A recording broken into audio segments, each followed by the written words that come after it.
শোন, কালো ড্রেসগুলো সব সরিয়ে ফেলিস, ঠিক আছে? আর নবচেতনার যেন কোনো বোর্ড পড়ে না থাকে। হ্যাঁ, সাবধানে, কারো হাতে পড়লে কিন্তু। হ্যাঁ হ্যাঁ, তুই রাখ। সারাক্ষণ ফোনে ব্যস্ত না?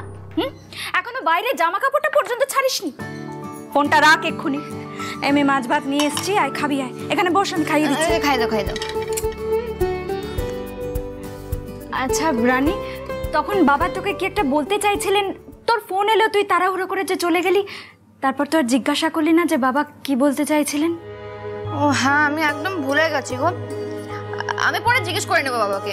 আর এমনিতেও আমার বাবার সাথে অনেক কথা আছে। মেডিকেলে চান্স পেলে তো আমি কলকাতা যাবই, আর বাবাও বলেছে আমায় কলকাতায় পাঠাবে। আমি শুধু বলবো যে আমি হোস্টেল থেকে পড়াশোনা করব, কোনো রিলেটিভের বাড়িতে যাব না। কিন্তু রানী, বাবা যে তোর মামুনি এখানেই তো। হ্যাঁ বাবা, কিছু বলবে? শুনলাম তোমাকে নাকি কাল রাতে পাঞ্চের ড্যামের সামনে দেখা গেছে, সিকিউরিটি গার্ড বলল। আমি কি করেছি? আমায় ছেড়ে দিন, আমায় ছেড়ে দিন, আমায় বাঁচান। আমাকে কি যে বলো না বাবা তুমি। এটাও শুনলাম যে ওর সাথে 2-3 জন ছেলে ছিল, তারা কালো পোশাক পরেছিল। যে মানুষ নিজের মায়ের গায়ে হাত তোলে, তাকে অপমান করে, তার নিজেকে মানুষ বলার কোনো অধিকার নেই। সিকিউরিটি গার্ড যাকে দেখেছে সে এক্স্যাক্টলি তোমার মতন দেখতে।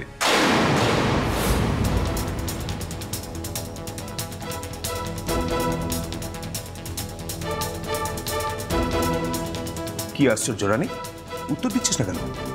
কাল রাতে ঘরে ছিলি তো? হ্যাঁ, রানী তো ঘরেই ছিল। ও কোথায় যাবে? কি বলছো? কি রে রানী, বল, তুই বাড়িতেই ছিলিস। আর তাছাড়া বাবা, আপনি তো কালকে রাতে ওর ঘরে গিয়ে দেখলেন, তাই না, যে ও ঘুমাচ্ছিল? তা কাল রাতে সকলে ঘুমিয়ে পড়ার পরও বাড়ি থেকে বেরোয়নি, সেটা বুঝলে কি করে? সিকিউরিটি গার্ড বললো কি করে যে তোকে আর নবচেতনার ছেলেপেলেদের ওখানে ঝামেলা করতে দেখেছে? কোন সিকিউরিটি গার্ড? আমার সামনে আনতো। আমার মুখ দেখেছে?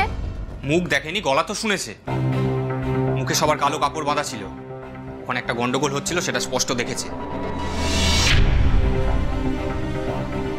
শোন ছোটদা, আমরা নবচেতনার ছেলেমেয়েরা ক্রিমিনাল নই। আমরা মানুষকে অকারণে মারধর করে কষ্ট দিই না, উল্টে তাদের হেল্প করি। আর গার্ড কে ছিল ওখানে? সুখেন কাকা? হ্যাঁ।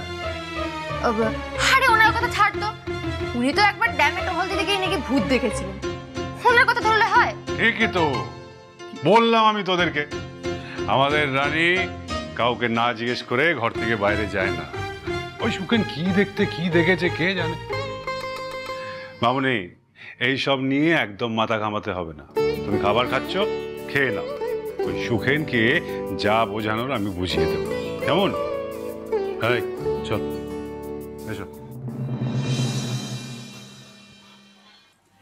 রানী, আমি কিন্তু তোকে রাতে বাগান পেরিয়ে আসতে দেখেছি। তা ঘুমের মধ্যে হাঁটছিলি বুঝি?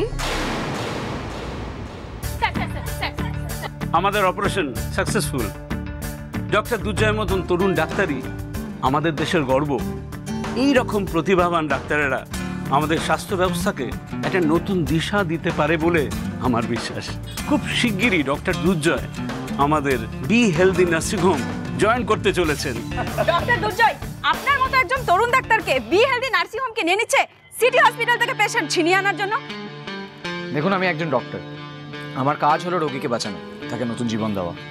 আমি যেখানেই থাকি না কেন সেই কাজটাই করে যাবো। Thank you. স্যার, এও শোনা যাচ্ছে সিনিয়র ডক্টর মিত্রর সঙ্গে বনিবনা না হওয়ার কারণে আপনি সিটি হসপিটাল ছাড়তে বাধ্য হচ্ছেন। কোনটা সত্যি স্যার? সত্যের অনেক রূপ হয়। ডক্টর মিত্র আমার শিক্ষক। আমি যদি কোথাও গিয়ে ওনাকে ছাপিয়ে যেতে পারি তাহলে গৌরব ওনারই। আর সিটি ছাড়ায় ক্ষতি আমার হয়নি, হয়েছে ওদের। ক্লিয়ার?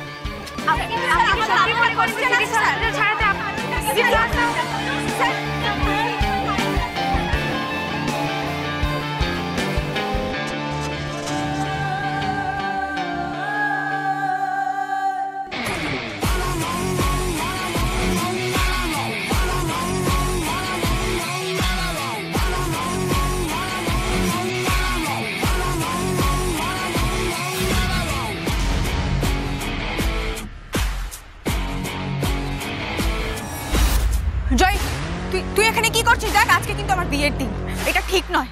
Don't do this.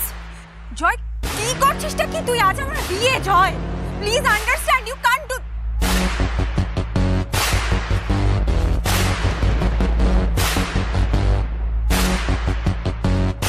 জয় এ বিয়ে হবে না পুরোহিত মশাই, আপনি বাড়ি যান। কেন, কি হলো? বললাম তো এ বিয়ে হবে না, আপনি বাড়ি চলে যান। যান। অনিশা তুই শুধু আমার, হ্যাঁ, তোকে আমি কারোর হতে দেব না, তুই আমার। এক্ষুনি চল। এনাফ।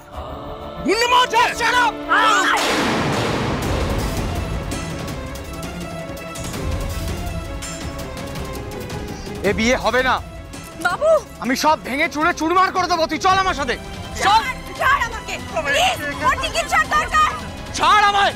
পুলিশ ডাকো। This man needs to be arrested. এমন করছিস যেন রাহুলকে খুব ভালোবাসিস। তাহলে আমার সাথে কি ছিল তোর? যা ছিল সবটা শেষ। হ্যাঁ, আমি রাহুলকে ভালোবাসি। তোর এই রকম বদমেজাজের জন্যই তোর সাথে জাস্ট থাকা যায় না। I hate you, Joy. I hate you. নিশা, আমি আমার নামটা তোর মুখ থেকে আর শুনতে চাই না, আর একবারও শুনতে চাই না। আর কত টাকাই বা রোজগার করিস তুই? You are a loser. You are nothing but a loser. A big loser.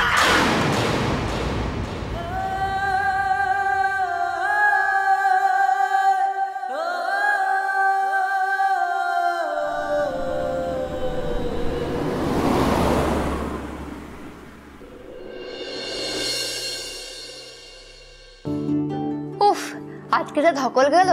বাড়ি ভর্তি কত লোক, খাওয়া দাওয়া হয়েছে, কত ফোন মেসেজ, আমি কত গিফট পেয়েছি জানো। আবার কাল থেকে প্রেসের লোকজন আসবে, আমার ইন্টারভিউ নেবে। জেলায় ফার্স্ট হয়েছি না। ও হ্যাঁ জানো, এবার যদি মেডিকেল এন্ট্রান্সটা ক্লিয়ার করতে পারি তাহলে সোজা কলকাতা। বাবাও বলেছে এবার আমায় কলকাতায় পাঠাবে।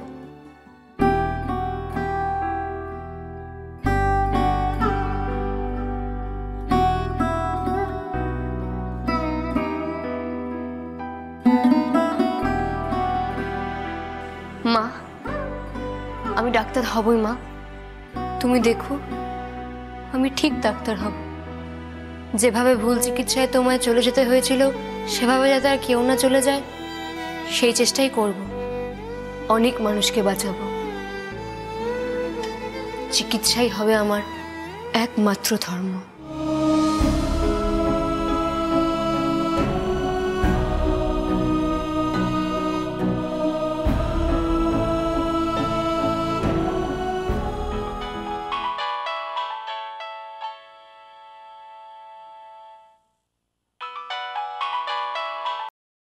হ্যাঁ বিপ্লব বল। বিপ্লব তুই কোথায়? কারা চিৎকার করছে? হ্যাঁ, উপপাড়ার দিকে যে বস্তিটা আছে না, ওখানে বেশ কিছু লেবারদের বাড়ি ভেঙে পড়েছে। কি? এখানে অনেক মানুষ আহত, এখনো পর্যন্ত কেউ সাহায্যের জন্য আসেনি। তুই কি একবার আসতে পারবি? আমরা নবচেতনার সবাই এখানে আছি। তোর বাবা যদি ছাড়ে তাহলে একবার চলে আয় না। হ্যাঁ হ্যাঁ আমি আসছি, তুই রাখ।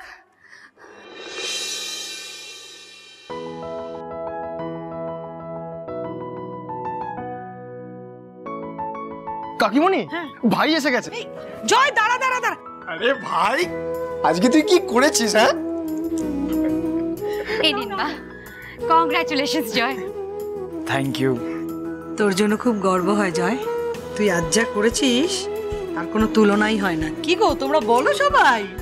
সত্যি কাকিমণি, মানে ওকে নিয়ে আজকে সারাদিন যা চলছে, যেমন টিভিতে তেমন সোশ্যাল মিডিয়া। আমার অফিস থেকে যে কত ফোন এলো, মানে তোমাকে কি বলবো। এই শেষদা, এত বাড়ি বাড়ি সবকিছু বলিস না। আরে কি বাড়ি বাড়ি বলছি, তুই চল। আরে তোর যে ভিডিও পুরো ভাইরাল, তোর কোনো আইডিয়া আছে? মেজো বৌমা, মিষ্টিটা দেখো না, একটু নিয়ে এসো। আবার মিষ্টি? হ্যাঁ, মিষ্টি তো খেতেই হবে। হাঁকর হাঁকর। কি গো শুক্লা, হ্যাঁ তোমার ছেলে তো স্টার। ওকে আজ 2 পিস মাংস বেশি খাইও।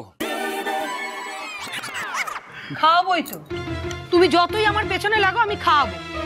জয়ের জন্য গর্বে আমার বুকটা ভরে যায়। ও এই বাড়ির গর্ব, কেউ অস্বীকার করতে পারবে? পারবে না।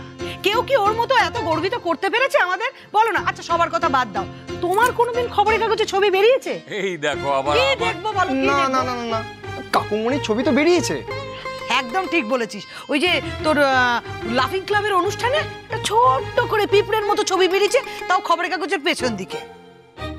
ও এই বংশের আলো, বুঝলে? তুমি আর কথা বলো না। আমি কিন্তু খুব খুশি হয়েছি, কনগ্রাচুলেশনস। তবে একটা কথা আমি বলি, মাঝে মাঝে রেগে যাও কেন? হ্যাঁ, মাথা ঠান্ডা রাখবে তো? রাখবি না, শান্ত থাকবি, বুঝলি? বস বস। তবে ক্যামেরার সামনে বাকি অ্যাক্টিংটা কিন্তু খুব ভালো করেছি।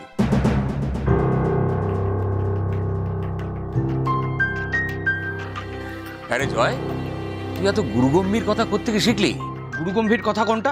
ওই যে ক্যামেরার সামনে ডাক্তারদের আদর্শ নিয়ে কি সব বলছিলি। কে বলবে এই তুই কিছুদিন আগে মানে কোথায় জয়েন করলে বেশি টাকা পাওয়া যায় সেটা নিয়ে ভাবছিলি, তারপর একটা বেশি টাকা মাইনে জয়েনও করলি এক নার্সিংহোমে, যেখানে পেশেন্টদের শুধু গলা কাটা হয়। তাতে ভুলটা কোথায় বাবা? আমি মেডিকেল পাস করেছি, ডাক্তার হয়েছি, টাকা রোজগার করবো বলেই তো। আর যদি আমি কম খাই, কম টাকায় ট্রিটমেন্ট করি, তাহলে কি পৃথিবীর সব মানুষের দুঃখ কমে যাবে? নাকি আমি গাড়ি বাড়ি না কিনলে সব গরিবরা বড়লোক হয়ে যাবে? তুই কি আমার পয়েন্টটা ধরতে পারছিস না, নাকি নিজের কথাগুলো নিজেই বিশ্বাস করতে পারছিস না বলে ডিপেন্ড করছিস? You are nothing but a loser. A big loser! দেখ, অর্থ নয়, মানুষের সেবাই হচ্ছে ডাক্তারের মূল আদর্শ। যা বিশ্বাস করি তাই করছি। আর এত কষ্ট করে পড়াশোনা করেছি, বাকি জীবনটা কষ্ট করবো না বলেই তো। আর একটা ডাক্তার হয়ে যদি 80 লাখ টাকার গাড়ি না কিনলাম, তাহলে আর কি করলাম? একদম ঠিক কথা বলেছিস। তুমি অকারণে ছেলেটাকে জ্ঞান দিচ্ছ কেন বলো তো? তুই হঠাৎ কিরকম পাল্টে গেলি জয়। আগে তো এতটা ক্যারিয়ার ওরিয়েন্টেড ছিলি না। তুই 80 লাখ টাকা দামের গাড়ি চড়বে বলে ডাক্তারি পাস করেছিস। বুঝেছি কেমন ডাক্তারি করবি, ওই পেশেন্টদের গলা কাটবি আর কি।